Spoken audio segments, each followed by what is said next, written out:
What's good, everybody? Welcome back to the channel. Hope y'all had a very good day today. Before we end this video, if you don't mind, please like and subscribe to the channel if you haven't already. And if you enjoy this type of content, with all that intro stuff being out of the way, let's get right into the topic of this video.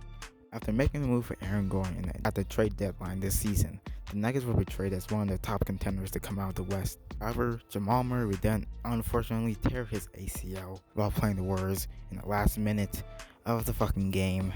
And not only will he be out for the remainder of this season, he will be out for a majority of next season as well. And not only that, Monte Morris, the backup point guard for Jamal Murray, would also go down with a hamstring strain that will probably keep him out until a couple games before the playoffs. And if things couldn't get any fucking worse, Barton just also injured his hamstring, which will probably make him be out until probably the playoffs.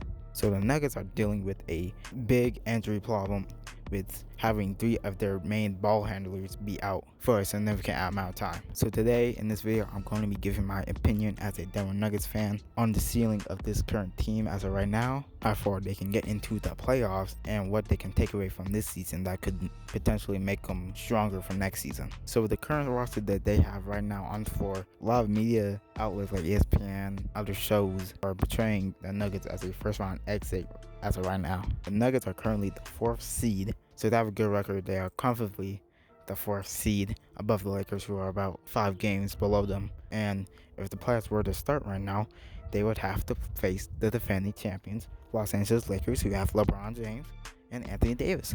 So it's pretty reasonable why people are saying that the Nuggets are going to lose to the Lakers in the first round. And I'm gonna admit, I gotta agree with them. As of right now, this team isn't better without Jamal Murray. I mean, that's just straight up facts. Jamal brings a certain clutch gene to the team. I mean, you saw what he did in the bubble, how he was just an amazing superstar on the court. And without that, I mean, this team is pretty limited. You know, Jamal, the 2-man game between him and Jokic is now gone. However, I do believe that this series, this potential series, is pretty much all up to the Lakers and how they perform. I mean, the 2 stars and the rest of the roster, or LeBron and AD are a bit rusty when they come back into the playoffs.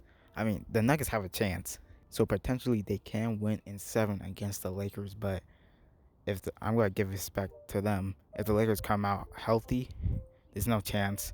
So if the Nuggets were to lose in the first round against the Lakers or potentially other team, what would they take away from the season? I believe that if there's anything to take away, I would all my chips on the development of Michael Porter Jr. If he's able to improve on the areas that I talked about in one of my previous videos on him, what's holding him back from becoming a superstar. If he's able to sharpen up his handles, play better defense, get better chemistry with Jokic, have a stronger bond between the guys as a whole, he could potentially become one of the brightest stars in the future, and he could possibly take Jamal's number 2 spot on the team. We are already seeing as of right now. I mean, he scored 39 against the Rockets and 31 against the Grizzlies. We're already seeing what he can do when he gets more of an opportunity. Also, another thing that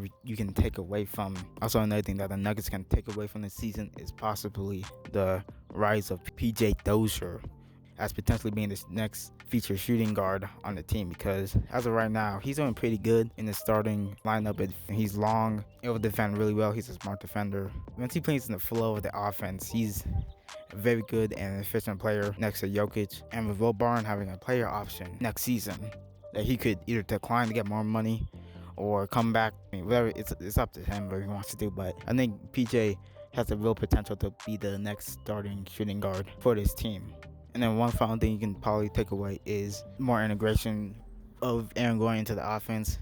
Looking at him right now, his role is constantly changing with Jamal being out and Monte being out. I mean, he's now trying to pick up more of a playmaking role for them. So I think if they're able to finally just stabilize the role that he's able to provide with his team, it's going to be really good for them in the future. I think ultimately the purpose of playing out the remainder of this season is to diversify the offense, making the offense as a whole stronger. You're less reliable on the 2-man game with Jokic and Murray, so integrating MPJ and Aaron Gordon into the offense more. So that's pretty much what my opinion is on how far they can get with this current roster and the future of the Nuggets as a whole. So that's it. Hope y'all enjoyed this video. Please leave a like and subscribe if you haven't already, and enjoy this type of content on my channel. And with that being said, I'm out. Peace.